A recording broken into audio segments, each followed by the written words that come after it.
El hombre espiritual. Por Watchman Nee. Nuestra mente se ocupa en muchos pensamientos, planes y fantasías que son un mundo de confusión. Nuestra voluntad es activada para que haga ejecutar muchos actos según deleites diversos. Ninguno de los órganos de nuestra alma puede traernos paz. De modo singular o colectivo, perturban, confunden, alborotan. Pero, cuando nuestra alma está en la mano del Espíritu podemos ser librados de todos estos disturbios. El Señor Jesús nos implora, tomad mi yugo sobre vosotros, y aprended de mí, porque yo soy manso y humilde de corazón, y hallaréis descanso para vuestras almas. Mt. 11:29. Si nos inclinamos favorablemente a ceder al Señor, a tomar nuestro yugo y a seguirle, nuestra alma no será estimulada de modo desordenado. Si aprendemos de Él, viendo que cuando era despreciado por los hombres continuaba haciendo la voluntad de Dios y no la propia, nuestra alma recobrará la tranquilidad. La razón de nuestros sentimientos lastimados está en el hecho de que nos resistimos a que se nos trate como a nuestro Señor y nos repugna someternos a la voluntad y mandato de Dios. Si entregáramos nuestras energías naturales a la muerte y capituláramos enteramente ante el Señor, nuestra alma, aunque tan sensible en sus nervios, descansaría en el Señor y no la entendería mal. El alma que se pone bajo la autoridad del Espíritu Santo es un alma en reposo. Antes estaba haciendo planes ajetreada, hoy está en calma confiando en el Señor. Antes estaba acongojada por toda clase de afanes, hoy es como un niño reposando en el regazo de su madre. Antes albergábamos innumerables pensamientos y ambiciones, hoy consideramos que la voluntad de Dios es lo mejor y descansamos en Él.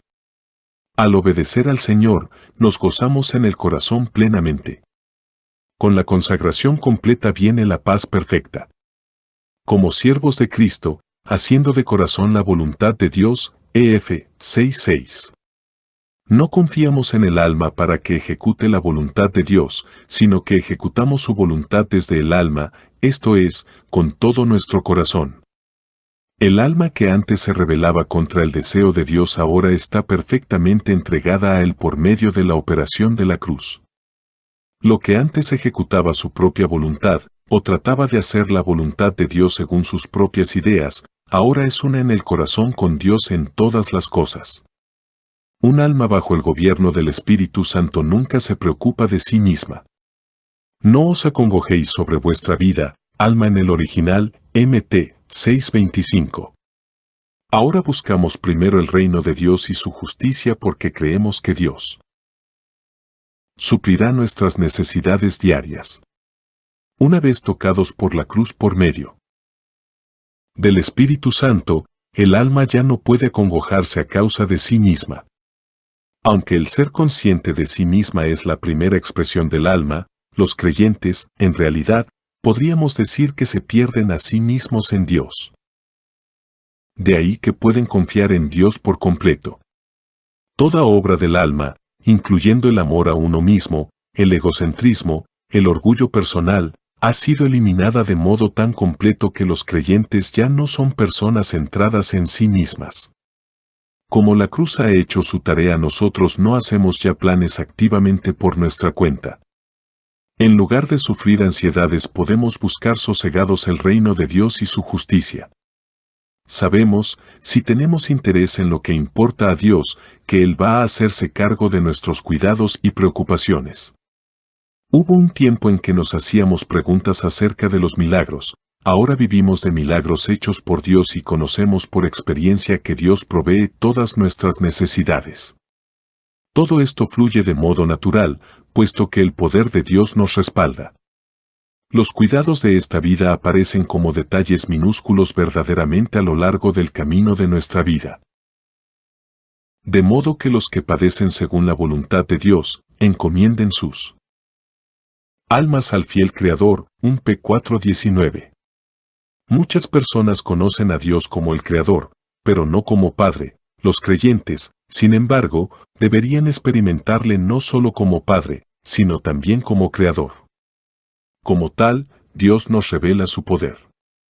Por esto entenderemos y reconoceremos que todo el universo está en realidad en su mano. Antes nos era difícil creer la idea de que las cosas en el mundo no podían moverse contra su voluntad, pero ahora sabemos que cada elemento del universo, sea humano, natural o sobrenatural, está bajo su cuidadoso escrutinio y sabia ordenación. Reconocemos ahora que todas las cosas nos llegan, sea por orden suya o por su permiso. Un alma gobernada por el Espíritu Santo es un alma que confía. Nuestra alma debería desear al Señor, así como confiar en Él. Mi alma está apegada a ti, Sal 63, 8. Ya no nos atrevemos a ser independientes de Dios ni a servir a Dios según la idea de nuestra alma. Más bien hoy le seguimos con temor y temblor, y le seguimos de cerca. Nuestra alma de veras está apegada al Señor. Ya no hay acciones independientes, sino que hay plena entrega a Él. Y esto no es por compulsión, lo hacemos alegremente. Lo que odiamos a partir de entonces fue nuestra vida, lo que amamos plenamente es el Señor. Estas personas no pueden por menos que repetir la exclamación de María, engrandece mi alma al Señor, LC 1:46. Ya no hay importancia propia, sea en público o en privado. Estos creyentes reconocen y admiten su incompetencia y solo desean exaltar al Señor con humildad de corazón. No van a robar a Dios su gloria ya más, sino que le engrandecerán en sus almas. Porque si el Señor no es magnificado en el alma, no lo es en ninguna otra parte. Solamente estos no estiman su vida preciosa para sí mismos, HCH 20:24, y pueden ponerla por sus hermanos, 1 JN 3:16. A menos que uno deje de amarse a sí mismo, el creyente jamás podrá dejar de retraerse cuando en realidad se le llame a tomar su cruz por Cristo. Todo el que vive la vida de un mártir y está dispuesto a ser clavado en su cruz, es capaz también de morir. La muerte de mártir si llega el momento en que esto es necesario. Puede poner su vida por su hermano si la ocasión lo exige, porque en los días corrientes se ha negado a sí mismo continuamente y no ha buscado sus propios derechos o bienestar, sino que ha derramado su alma por los hermanos. El amor verdadero hacia el Señor y a los hermanos no surge del amor a uno mismo. Él me amó y se dio a sí mismo por mí, Ga. 2:20. El amor fluye de la negación de la vida propia. El derramamiento de sangre es la fuente de bendición. Una vida así es en realidad una vida de prosperidad, como está escrito, tu alma prospera, 3 JN 2. Esta prosperidad no se origina con lo que el yo ha ganado, sino con lo que el yo se ha negado. Un alma perdida no es una vida perdida, porque el alma se pierde en Dios. La vida del alma es egoísta, y por tanto nos ata. Pero el alma que ha renunciado a sí misma, habitará en la infinitud de la vida de Dios. Esto es libertad, esto es prosperidad. Cuanto más perdemos, más ganamos. Nuestras posesiones no se miden por cuánto recibimos, sino por cuánto damos. Qué fructífera es esta vida. El abandonar la vida del alma, sin embargo, no es una liberación tan fácil como la del pecado. Como es nuestra vida, hemos de hacer cada día la decisión de no vivirla sino por medio de la vida de Dios. La cruz debe ser llevada fielmente y esto de modo progresivamente más fiel. Alcemos los ojos a nuestro Señor, el cual sufrió la cruz, menospreciando el oprobio. Considerad, pues, a aquel, para que no desfallezcáis faltos de ánimo, 12:2, 3. La carrera que tenemos delante no es otra que la de su desprecio al oprobio y su sufrimiento en la cruz. Bendice, alma mía, a Jehová, y bendigan todas mis entrañas su santo nombre. Sal 103, 1. Libro segundo. Análisis del Espíritu. Primera parte. El Espíritu. 1. El Espíritu Santo y el Espíritu del creyente. 2. El hombre espiritual. 3. El trabajo espiritual. 4. Oración y combate. Capítulo 1. El Espíritu Santo y el Espíritu del creyente. Los creyentes de hoy carecen de conocimiento sobre la existencia y actividades del espíritu humano. Muchos desconocen que, juntamente con la mente, la emoción y la voluntad, también tienen un espíritu. Incluso cuando ya han oído acerca del espíritu, muchos cristianos consideran que la mente, la emoción o la voluntad son el mismo espíritu, o, por el contrario, manifiestan abiertamente que desconocen dónde está su espíritu. Esta ignorancia afecta enormemente a la cooperación con Dios, el control de uno mismo y la guerra contra Satanás, labores que precisan las actividades del espíritu. Es imperativo que los creyentes reconozcan la existencia de un espíritu en su interior, algo además de su mente, algo más allá del afecto, sensación y placer de la emoción, algo adicional al deseo, decisión y actividad de la voluntad. Este componente es mucho más profundo que las facultades mencionadas. El pueblo de Dios no solo debe saber que posee un espíritu, sino que debe entender también cómo actúa este órgano, su sensibilidad, su trabajo, su poder, sus leyes. Solamente de este modo podremos andar de acuerdo con el espíritu y no tan solo de acuerdo con el alma, el cuerpo o la carne. El espíritu y el alma de los que no han nacido de nuevo se han fundido en uno, y es por ello que desconocen la presencia del espíritu amortiguado. Por otro lado, son conscientes de la corriente sensación anímica. Esta insensatez continúa incluso después de haber sido salvados. Y esta es la razón por la cual los creyentes andan a veces según la carne y otras según el espíritu, a pesar de que han recibido vida espiritual y han experimentado, hasta cierto punto, victoria sobre las cosas de la carne. No darse cuenta de las exigencias, movimiento, necesidades, sentido y dirección del espíritu es lo que, naturalmente, restringe la vida del espíritu y permite que la vida natural del alma dirija nuestro andar y quehacer sin cortapisa alguna. La magnitud de esta ignorancia es mucho mayor de lo que están dispuestos a admitir los creyentes. A causa de su ignorancia en lo que concierne a las actividades del espíritu, los que en verdad desean una experiencia más profunda una vez que han vencido al pecado, pueden desviarse fácilmente en la búsqueda del llamado conocimiento bíblico, espiritual, con la simple ayuda de su mente, o bien una ardiente sensación de la presencia del Señor en sus miembros físicos, o con una vida y labor que emanan del poder de su voluntad. Estos se engañan al sobreestimar sus experiencias anímicas y caen en el error de considerarse muy espirituales. Su vida anímica está mal alimentada. Subjetivizan tanto que finalmente consideran todas sus experiencias incuestionablemente espirituales. Por este motivo quedan incapacitados para el progreso espiritual. Y por esto, los hijos de Dios deben ser muy humildes ante Él y procurar aprender las enseñanzas bíblicas y las actividades del Espíritu a través del Espíritu Santo a fin de que puedan andar en el Espíritu. La regeneración del hombre.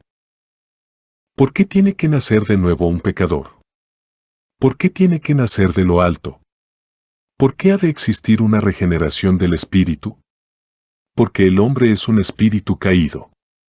Un espíritu caído necesita nacer de nuevo para así ser hecho nuevo.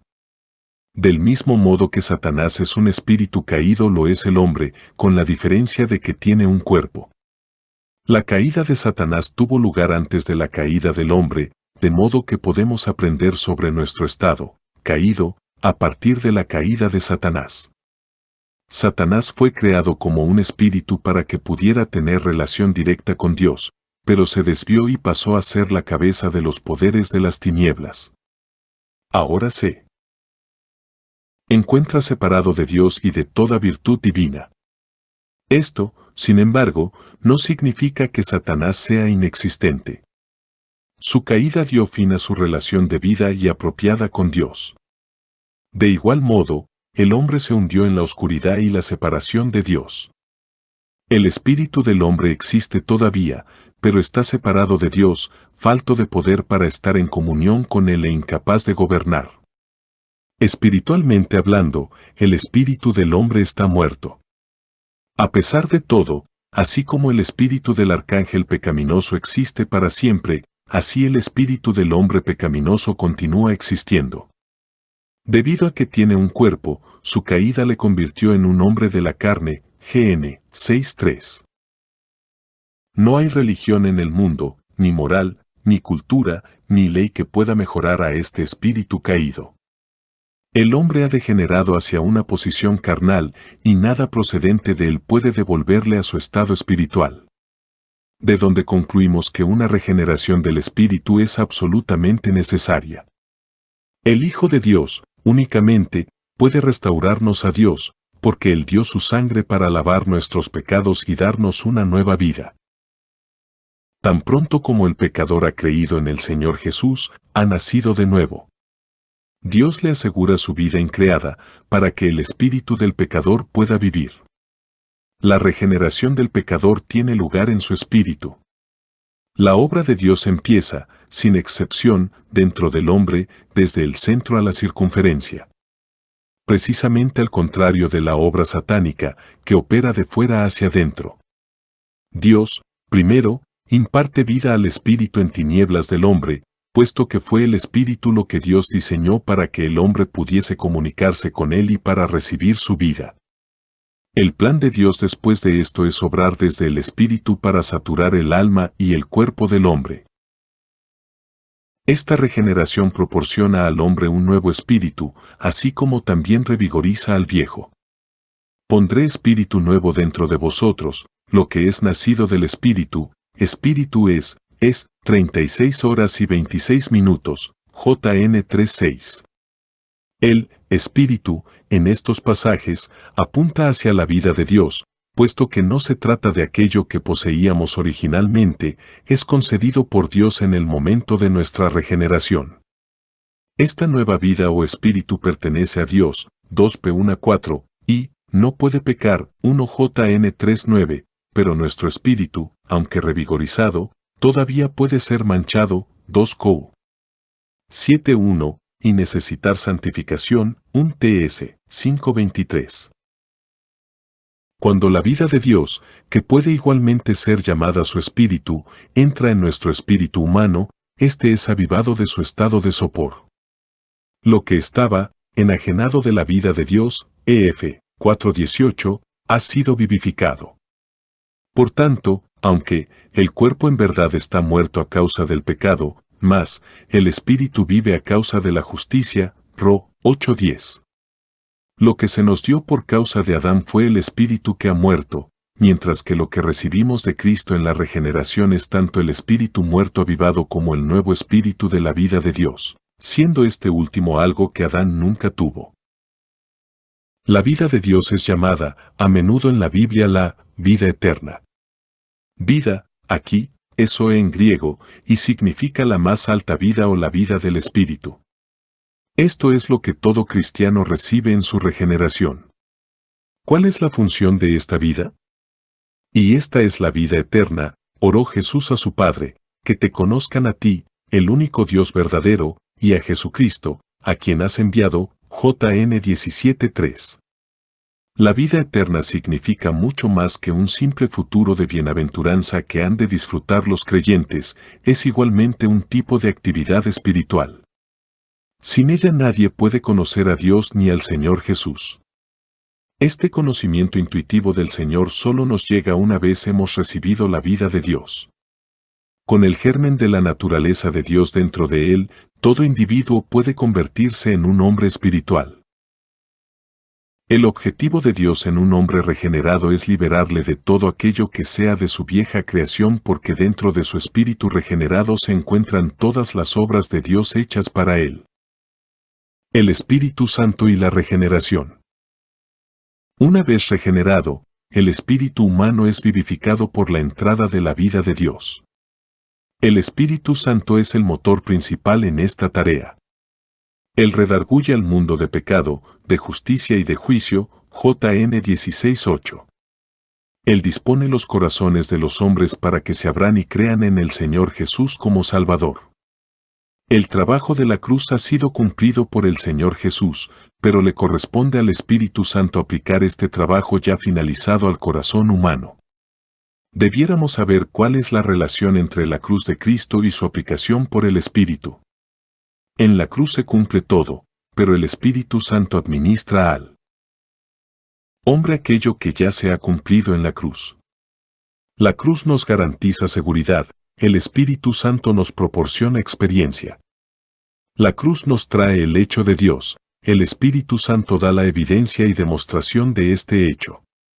La obra de la cruz crea una posición y consigue una salvación que permite que los pecadores sean salvados. La obra del Espíritu Santo es revelar a los pecadores lo que la cruz ha creado y conseguido de tal manera que éstos puedan, de hecho, aceptarlo y ser salvos. El Espíritu Santo nunca funciona independientemente de la cruz. Sin la cruz el Espíritu Santo no tiene una base adecuada desde la cual operar. Sin el Espíritu Santo la obra de la cruz es muerta, esto es, no produce efecto alguno sobre los hombres por más que ya es efectiva ante Dios. En tanto que la cruz es la que consigue toda la obra de la salvación, el Espíritu Santo es el que interviene directamente sobre los hombres para lograr su salvación. Así pues, la Biblia describe nuestra regeneración como obra del Espíritu Santo, lo que nace del Espíritu, Espíritu es, Jn 3:6. El Señor Jesús se extiende en este tema añadiendo que el hombre regenerado es, todo aquel que es nacido del Espíritu, v8. Los creyentes son nacidos de nuevo porque el Espíritu Santo viene a traer la obra de la cruz sobre ellos y comunica la vida de Dios a su espíritu. No es otro que el ejecutor de la vida de Dios. Vivimos por el Espíritu, Ga. 5:25, no importa lo que los hombres conozcan por medio de su cerebro si el Espíritu Santo no ha regenerado su espíritu, su conocimiento no les será de ninguna utilidad. Si su fe se apoya en la sabiduría de los hombres y no en el poder de Dios, entonces son meramente estimulados y afectados en sus almas. No durarán mucho, puesto que no han nacido de nuevo todavía. La regeneración alcanza solo a los que creen en su corazón, Ro 10:10. Al mismo tiempo que otorga vida a los creyentes en su nuevo nacimiento, el Espíritu Santo realiza una labor posterior de permanencia en ellos. Qué lamentable es olvidar esto. Os daré un corazón nuevo, y pondré un espíritu nuevo dentro de vosotros, y pondré dentro de vosotros mi espíritu, es 36:26, 27. Nótese que inmediatamente después de la oración coordinada, pondré un espíritu nuevo dentro de vosotros, continúa, pondré dentro de vosotros mi espíritu. La primera oración nos hace saber que los creyentes recibirán un nuevo espíritu a través de la renovación de su espíritu muerto mediante la nueva vida recibida. La segunda hace referencia al revestimiento o permanencia del Espíritu Santo en su espíritu renovado. Los creyentes, en su nuevo nacimiento, reciben no solo un nuevo espíritu, sino que también el Espíritu Santo pasa a habitar dentro de ellos. ¿No es triste que muchos no logren entender la novedad de su espíritu y la presencia permanente del Espíritu Santo en su nuevo espíritu? Los cristianos no debieran esperar muchos años después de su regeneración y entonces, al cabo del tiempo, despertarse de pronto y empezar a buscar al Espíritu Santo. Ya tienen su entera persona permaneciendo en ellos, no solo visitándoles desde el momento de su salvación. El apóstol nos exhorta del siguiente modo: no contristéis al Espíritu Santo de Dios, con el cual fuisteis sellados en el día de la redención, EF 4:30. El uso del verbo contristar, en lugar de enojar, es prueba del amor del Espíritu Santo. Dice contristar y no obligar a partir, porque mora en vosotros y estará en vosotros, JN 14:17. Mientras que todo creyente nacido de nuevo tiene al Espíritu Santo habitando permanentemente dentro de él, sin embargo la situación del Espíritu no tiene por qué ser la misma en todos los santos. Puede estar o bien contristado o gozoso. Debiéramos entender la relación entre regeneración y revestimiento del Espíritu Santo. A menos que les sea dado un espíritu nuevo, el Espíritu Santo no puede encontrar lugar donde permanecer. La paloma santa no halló lugar donde posarse sobre el mundo juzgado, solo consiguió encontrarlo en la nueva creación, ver GN 8. ¿Cuán positiva es esencialmente la regeneración? Sin ella el Espíritu Santo no puede habitar en el hombre. Los hijos de Dios reciben dentro de ellos el hogar permanente para el Espíritu de Dios. Así como este nuevo espíritu emerge a través de una relación con Dios que da vida y es por ello inseparable de Él, así también la morada del Espíritu Santo es eternamente inmutable. Son pocos los que saben que han nacido de nuevo y que por ello poseen nueva vida, pero muchos menos son los que saben que desde el mismo momento en que creyeron en el Señor Jesús tienen al Espíritu Santo habitando dentro de ellos para ser su energía, su guía y su Señor. Y es por esta razón que muchos cristianos son lentos en su progreso espiritual y parece que nunca crecen. Este triste estado refleja bien la insensatez de sus líderes o su falta de fe individual. Hasta que los hijos de Dios no abandonen ese prejuicio de estos líderes de que el revestimiento del Espíritu Santo es tan solo para el que es espiritual, difícilmente lograrán llevar a sus hermanos y a la gente a un nivel perceptible de espiritualidad. La obra regeneradora del Espíritu de Dios abarca mucho más que el hecho de redarguirnos de pecado y llevarnos al arrepentimiento y a la fe en el Salvador. Nos confiere con toda seguridad una nueva naturaleza. La promesa de que el Espíritu Santo habitará dentro de nosotros sigue inmediatamente a la promesa de que se nos dará un nuevo espíritu.